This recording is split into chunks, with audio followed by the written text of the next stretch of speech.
Eu teño aquí unha radiografía de conforme teño isto todo artrosis severa, teño o labrum roto e teño os tendos rotos. Isto acabo de facelo fai 2 semanas. E dice que ya estoy mejorado. Cuando eso, la artrosis no se cura, solo se cura con medicamentos, no tengo ninguno. Los tendones y el labrum se curan solo con operación, no estoy operado. Y un médico firma que tengo eso y a los 6 meses firma que ya estoy bien, sin haberme visto ni nada. Cal é o teu propósito con esta folga de fame? Bueno, que me devuelvan la capacidad, porque no pueden quitármela. Eu non pido limosna, nin pido que me digan eu quero traballar. O me miran ou de aquí salgo unha caja de madera.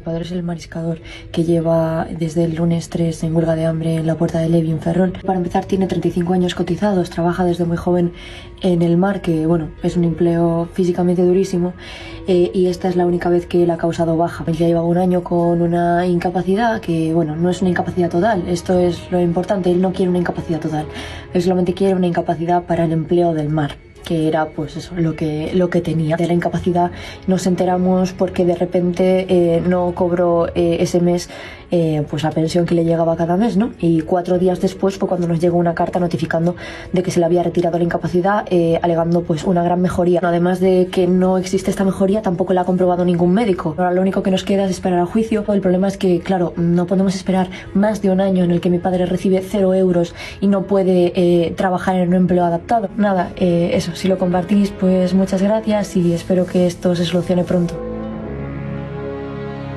Aí están as palabras de Andrea, quen acabades de escoitar, e antes viamos a José Ángel. Andrea é a filla de José Ángel, e falamos dunha historia que nos impactou moito aquí no Hora Galega. José Ángel, mariscador, puxose en folga de fame porque a Seguridade Social directamente sacoulle unha incapacidade que lle recoñeceron ano antes, e ademais pedíalle a Seguridade Social que tiña que devolver máis de 2.000 euros. A José Ángel pareceulle unha injustiza total e aí o vedes diante da porta do Instituto Nacional de Seguridade Social en folga de fame, deixou de comer e de beber. Tivo que ir ao hospital, despois sí bebía algo pero non comía absolutamente nada e así durante 10 días. E dicimos 10 días porque despois dese tempo en folga de fame, José Ángel, atención, acaba de gañarlle Rocío a batalla á Seguridade Social. Desde logo que sí, foi exactamente o pasado venres, o 14 de febreiro, cando José Ángel recibiu unha carta na que se lle informaba que recuperaba esa pensión de incapacidade. Así que queremos xa falar con el. José Ángel, moi boas tardes. Boas tardes. Bueno, José Ángel, en primeiro lugar, darche a noraboa, porque dende logo as túas reivindicacións deron os seus froitos, e despois preguntarche que foi o que cambiou nestes días para que ti recuperaras o venres pasado a túa pensión por incapacidade?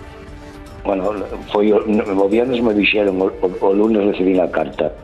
Pois, que cambiou? Pois, mire, cambiou la prensa, la televisión gallega y las redes sociales impactaron mucho. O sea, foi, José Ángel, tal a presión que directamente che recoñeceron, presión mediática, neste caso na Televisión de Galicia, aquí na Hora Galega, en varios programas recollemos a tua historia, que lles fixo, digamos, repensar o teu caso, porque a verdade é que era un pouco sin sentido, non? Sí, sin sentido, pois o único que penso é que foi por eso, porque senón non entendo eu, non entendo como eles dicen que miraron outra vez os informes e que me dan que teño razón. Claro, José Ángel, porque non houbo nestes días ningunha exploración médica a maiores nin nada disto, non?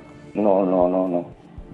Ti crees que foi simplemente por facer forza, pero bueno, pois se foi así, dende logo, alegrámonos na parte tamén que teñamos culpa, non, de algunha maneira. Pero foron 10 días bastante intensos, José Ángel, nos que ti estiveches en folga de fame. Eu non sei se agora mismo eso che deixou algún tipo de secuela a ti. Como teño que comer pouco a pouco, porque non me entra, que teño o estómago cerrado. Pero bueno, sí, tamén estou un pouco cansado. E que os primeiros 4 días non bebín tampouco, entonces eso tamén me afectou.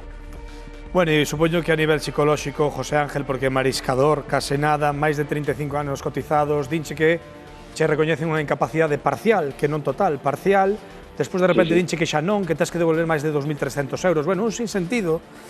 E a nos 3.000, gustou... 3.000. Perdón? 3.000. Máis de 3.000 euros, case nada. 3.040 euros. Que entendo que tampouco hai que devolver, non, José Ángel? No sé, eso sí que non lo sé, eso tendré que pelear con ellos. Bueno, porque ellos xa é dicen outra que batalla, exacto, xa é outra batalla. Sí, Dicíamos, sí. José Ángel, que escoitábamos a tua filla Andrea. Fala moi ben Andrea, verdade? Sí, sí, Dá gusto sí, escoitar sí. a Andrea. Sí. Tamén a ti, José Ángel, pero Andrea dá gusto escoitala, así que cando son as 7:49 dicimos unha cousa aquí na Hora Galega. Boas tardes, Andrea. Boas tardes. Rite, fala con teu pai, que Boas teu pai creo que tardes, acaba de gañar unha aquí batalla importante. Creo que lle tes cousas que dicir. Bueno, eu teño que estar sempre detrás del porque, bueno, creo que unha das armas máis fortes que temos a nosa xeración son as redes sociais. Así que, bueno, eu, ao ver a meu pai nesa situación, pois tiven que aproveitalo. Bueno, sempre intentei estar ali cando lle facían entrevistas, cousas así, porque, bueno, na situación evidentemente un ponse nervioso e por enriba o caso non é sinxelo, entón, bueno, intento axudarlle, explicar un pouco mellor para que, sobre todo, a xente se entere do que está pasando, non? Home, Andrea, sobre todo porque os medios precisamente chegamos a ti grazas pois, a esa reivindicación que ti fixeches en redes sociais, así que, dende logo, foches o que comezou absolutamente todo para que hoxe a situación de teu pai sexa distinta, non? Bueno, moitísimas gracias tamén a todos os medios, a vos e aos periódicos que fixeronse eco da nosa noticia porque, bueno, sen todo o apoio que tivemos nas redes sociais e nos medios, isto non fora posible. A ver, José Ángel, que te deixamos aí un pouco sin palabras. Ti non sabías que estaba aquí Andrea tamén que ia entrar connosco en directo. Nós queríamos, pois, ver este momento porque, José Ángel, por supostísimo, estás orgulloso da tua filla dende o primeiro día, pero nestes días máis que orgulloso, verdade? Dille aí unhas palabriñas a Andrea, o que ben non merece que tamén loitou moito por outra casa. No, ela sabe que ela sabe todo. Xa Non sabe pode todo. dicir nada que ela sabe todo. Hai cousas que non se din na tele, verdad, José Ángel? Sí, se dice, sí. Pero bueno. Andrea, ti a teu pai queres dicir algo, porque creo que a loita, estamos aquí un pouco con humor, porque a verdade acabou ben, pero de días sen comer absolutamente nada, supoño que estueche máis que preocupada, non, Andrea?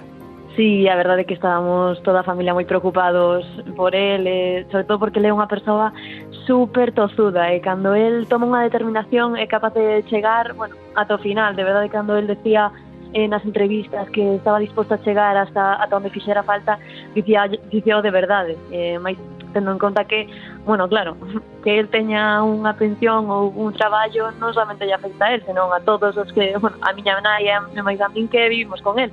Bueno, el pola súa familia fai o que faga falta, bueno, xa nada máis que hai que ver os años que ten el traballados, é unha persoa moi traballadora, a persoa máis traballadora que coñezo e, bueno, por enriba sendo tan novo, pois estar sen traballar era unha cousa que el non levaba ben, el necesita traballar, sentirse útil, bueno, continuar dando callo, que é o que leva facendo toda a vida. Pois, dende logo, todo parece que volveu ao rego. Andrea, José Ángel, mandarvos un bicazo enorme, home, seguiremos en contacto para ver finalmente como se acaba resolvendo todo o voso caso, pero estamos pois moi contentos de escoitar a un pai e unha filla así tan unidos, sinta que se teu pai sexa algo teimudo, pois mira, polo menos ti estás do outro lado tamén dándolle voz e tamén, queiras que non, eso ablanda un pouquiño aos nosos familiares. Graciñas, Andrea, graciñas, José Ángel, mandamosvos un bicazo xigante. Enorme. Grazas a vos. De verdade que sí. Bueno, Rocío, non te movas.